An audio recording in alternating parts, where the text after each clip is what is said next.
Hey, Genki Call here with Bright Forest Week and your campaign tasks. We have Mythic Friday coming up. I always forget to talk about this, so we're going to do that first.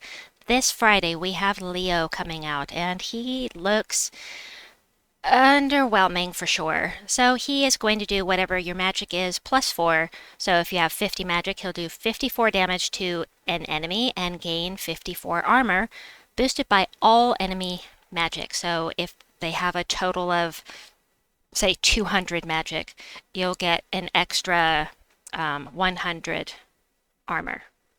It's not terrible. We'll see though. We'll see. So the traits are reduce damage from spells by 25%, reduce damage from skulls by 40%, and give 4 armor to all yellow allies when matching yellow gems. You know, he just doesn't look that great to me, but that's me. Alright, let's close that. We'll go over to the campaign tasks. For gold, we have used the summer banner for 22 wins. Hold on. And use a staff weapon for 22 wins. Nothing too bad there. For silver, use the Hierophant class for 15 wins and use a Bright Forest team for 15 wins. Match 300 red gems in battle and complete 2 adventure boards. 1, 2, that's 2 days. Unless you're like me and you get impatient and reroll. For bronze, earn 5 glory in battle. All you have to do is a little PvP, 1 to 2 battles depending on the difficulty. Win 3 dungeon battles, that's 1 day, yay. Win 4 battles in a single arena run, get 9 Fey kills, use a vault key to kill 1 treasure gnome, get 13 green kills, earn 80 souls in battle, open 2 event chests, kill the Wendigo 1 time, and explore Bright Forest 1 time at difficulty 3+. So nothing too bad here except that one I'm going to skip. So as far as let's see. So let's go over this over here. That is not it. Alright, all Bright Forest troops get an extra 10% to their skills, and all Fae get plus 10% to their skills. So a Fae from Bright Forest is going to get 20% boost to their skills for this week only. Our new Glory troop, if we want to head down here to the shop. La la la. Under resources first, go to Spoils of War and get the max that you can get here. Every event key is a chance at a mythic, and yeah, the chances are small, but it's still a chance. So this is a fantastic deal for event keys. I recommend doing this every week if you can. So I'm going to grab that. And then as far as the weekly event, our new glory troop is here, Thino. She is apparently the sister of Medusa and somebody else. I can't remember right offhand. Anyway, you will get these resources along with your purchase. I recommend taking this all the way up to mythic level if you can. If you can't, get what you can afford because, well, actually, you can get these pretty easily at the Warren's faction in the boss room. But still, all of these resources plus a guaranteed level 20 for Bright Forest when you need it for your power level, which I do. Thank you very much. An extra level 20 for me. Alright, so we've got that part done. I'll go over what she does right now. So almost right now. Let's go over the troops that you can get with your event keys this week. Thino is going to be one of them. Let me sort by base rarity. Now there are a few here that you're going to see you will not be able to get with your event keys. Things you cannot get with event keys. The Mirage Queen, anything from Sunken Fleet you have to get from the faction in the underworld with your Chaos Shard. So you will not be able to get the Mirage Queen. The Star you have to get from the vault. Bum bum bum. Going down, going down. Yeah, I'm not going to get distracted. The Water Elemental is from Sunken Fleet. Drowned Sailor is from Sunken Fleet. And Crab Man is from Sunken Fleet. There is one more here, though, that you will not be able to get with your event keys, and that is the Doom of Nature. You can only get this from doing the Tower events. The Tower of Doom events, I should say. So, let's go over what you can get with your with your event keys this week. So we have 3 mythics here. The one I would say is my favorite is Sunnah, but we'll get to her in a minute. The Fountain of Stars was a campaign mythic. It converts 5 green gems to purple potions and all brown gems to skulls. Plus it cleanses all Fey allies, which is kind of weird, but it does. Nice thing about this thing, 15% chance to bless all allies when the turn begins. That is very nice. 50% skull damage reduction. Basically with this card, you don't want to cast unless you have alignment on skulls so that you have a guaranteed extra turn. Guaranteed as long as you're not frozen on that color. And then hope that you can make a match with the purple so that you can loop. Sunnah. Gotta love me some Sunnah. Alright, steal life from the 2 weakest enemies, then steal 8 magic from the 2 strongest enemies. This purple number will drop to 3, basically. It will drop to 3 if you get webbed. However, you're still going to steal the magic from the 2 strongest enemies, even if you're webbed. So that is pretty cool. There is this 20 mana cost on it. She's technically kind of slow to get started, but we have a troop that can help with that, and I will get to him at just a bit. 50% mana start for all Fey. Nice. Alright, but first, Fairy Fire a random enemy when matching red gems is super nice because the Fairy Fire will make any troop do an extra 50% damage with their spell. So if you're going to do 50 damage with the spell normally, you do an extra 50% damage on top of that. That would be 75 instead of 50 damage. So the Fairy Fire is really powerful and underrated, I think. So that is Sunnah for you. For Nellis, he gives attack to the first 2 allies and life to the 2 weakest allies, then gives 10 magic to the 2 strongest allies. Weird. Alright, so he's kind of like the inverse of Sunnah, and I haven't used him much, but he does entangle and Fairy Fire a random enemy when matching green gems, so that's a little more powerful. It would be nice to match him up with Tannenbaum, who does triple damage to entangled enemies with skulls. He also has this gain bonus green mana from green gem matches, which means that when you match 3, you're actually matching 4. So you're getting an extra green every time you make a match. Ha ha ha. Glitter Claw. Now, Glitter Claw is our friend Lester Balboa's favorite troop. Because it Fairy Fires all enemies every time you cast. Plus there is a chance to loop with it because you're transforming all blue gems to green, and it does damage to 1 enemy. But it's the Fairy Fire to all enemies that's really important here, and that possibility of looping. Gain enchant when matching red gems is very, very nice. King Oberon is the one I was talking about. King Oberon gives all Fey allies a 50% mana start. I do love that. Plus, he gives life and 5 magic to all allies. He'll give the 5 magic regardless, and then creates a firestorm and enchants all Fey allies. So he's really great to run with a Fey team. They don't even have to be from Bright Forest. They can be any Fey at all.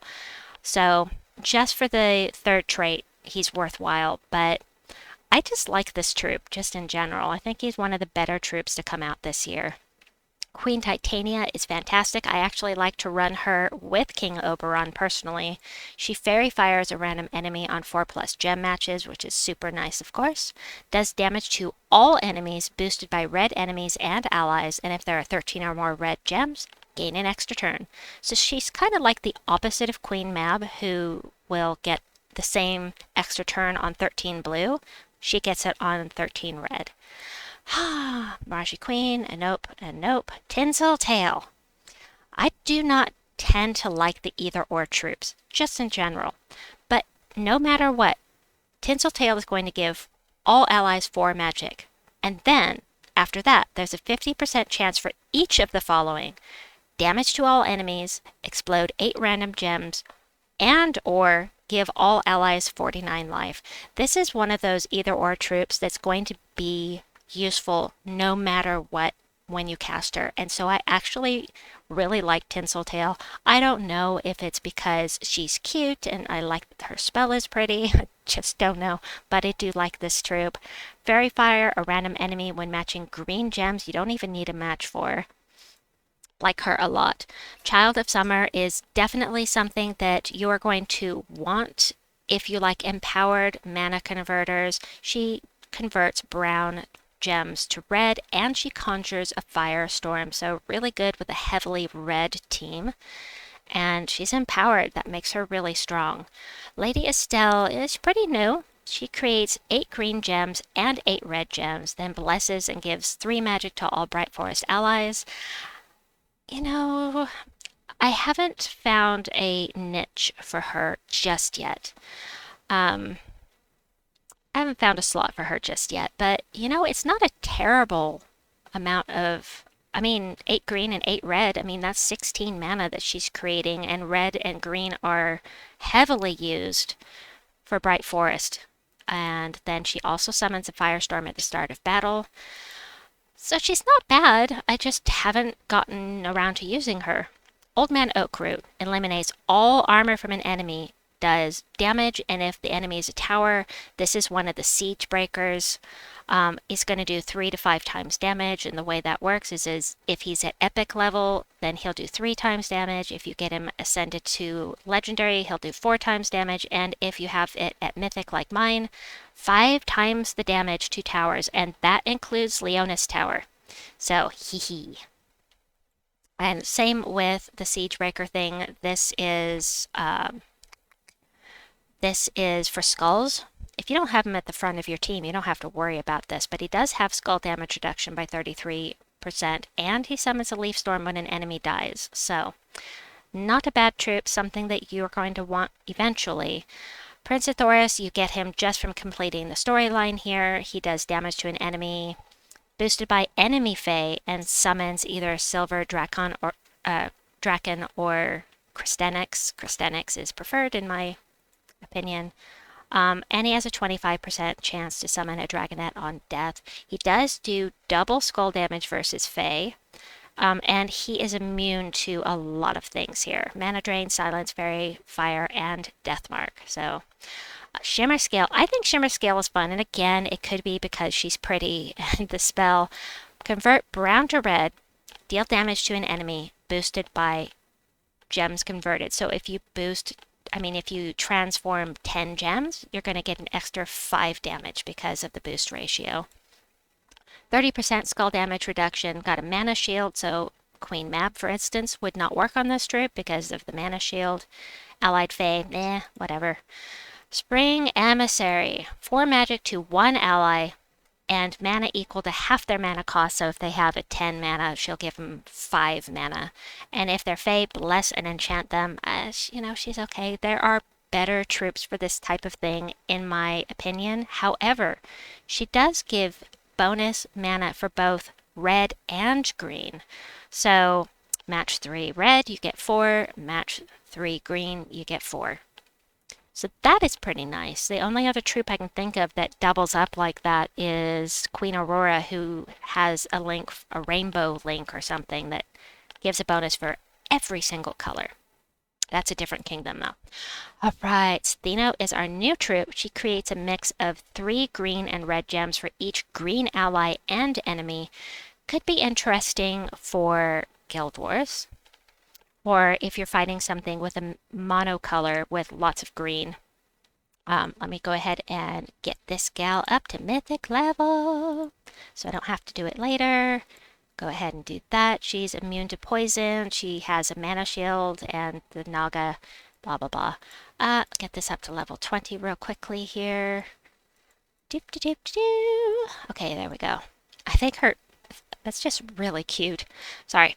Twinkle Berry. What were his parents thinking, it says? You'd think Twinkle Berry was a girl, but no.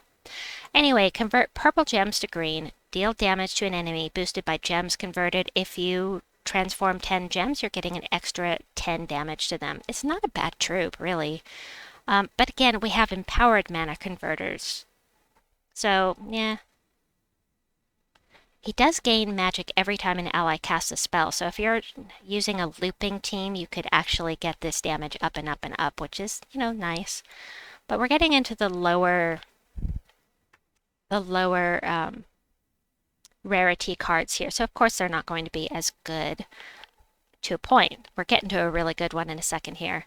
So the Cat Sith removes gems of a chosen color, so you can, if you're doing like red Guild Wars, you can remove all of the red and they can't use it. Eliminate points of a random skill from the last enemy, boosted by gems removed with a 3-to-1 ratio, and steal 4 mana so they can't cast. You can't target this. It is going to be the last enemy period, and it is stealthy, which is nice, but beyond that, kind of forgettable, I think. I just really haven't used it. Now, the Sousif is in the weekly event today, or this week. Damage to an enemy boosted by allied fae and beasts and gain some souls. Well, gaining souls is always nice if you need them. And 20% chance to dodge skull damage. Drowned Sailor you can't get with your event keys. Florian, oh, I hate fighting this chick. I hate fighting her because she drains your mana, and then she creates green gems equal to the mana drained, which means she can make the team loop. And she summons Leaf Storm when an enemy dies, so green, green, green, green. Don't like fighting her, and yet I never use her. This, however, is probably my favorite and most used troop in the entire game. I would say to throw your event keys at Bright Forest this week simply to get Leprechaun if you don't have it. It's the most versatile troop in the game. He's empowered. He's going to start with full mana. You're going to want to get this guy and get him traded. He should be one of your first priorities to fully trait because he is going to make a huge difference to your team. You load up a battle, you immediately cast this spell, explode some green gems, gain some gold, which is always nice and definitely needed, especially when you're low level. And, he just gets mana for your team. It's absolutely one of the best troops in the game, in my opinion. All right, the Catterfly, this is a bounty troop. Create 10 green gems, and there's a 50% chance to summon one of themselves.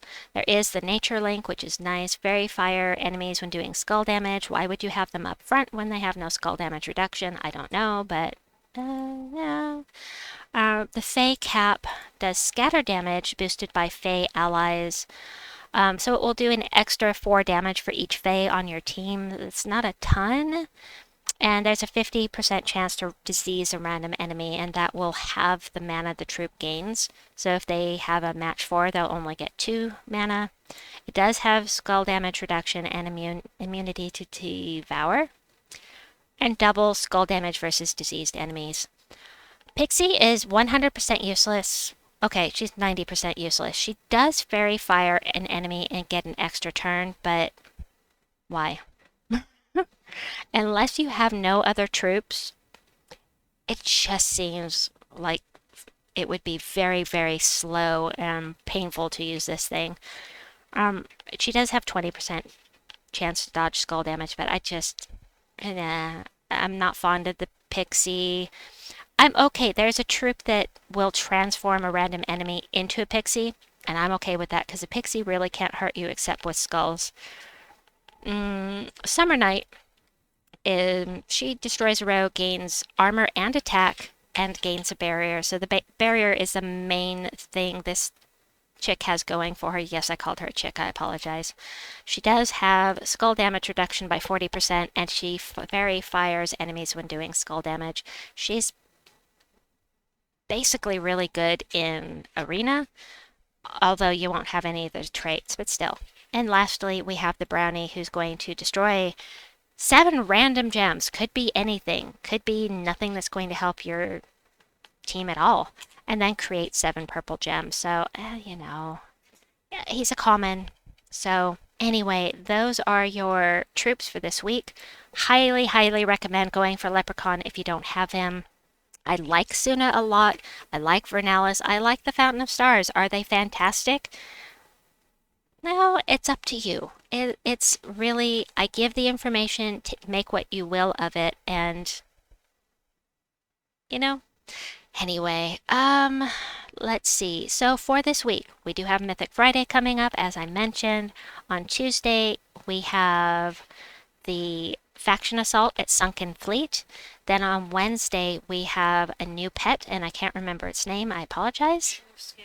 Shimmerscale's egg is coming up on Wednesday. Then on Thursday, we have the Hierophant class trial. And this weekend, oh my goodness, I forgot to look up what we're doing this weekend. What are we doing this weekend? Do you remember? How dare I? How could I? How could I? Ah, sorry. It's okay, I'm looking it up. Tyrant's World would stop, please. Okay, weekly events. So this weekend, I'm so sorry I forgot. Oh my gosh, we have a weekend faction assault at Crypt Keepers. So we're going to Crypt Keepers. We have 2 faction assaults this weekend. A weekend faction assault is a fantastic time to level up your classes.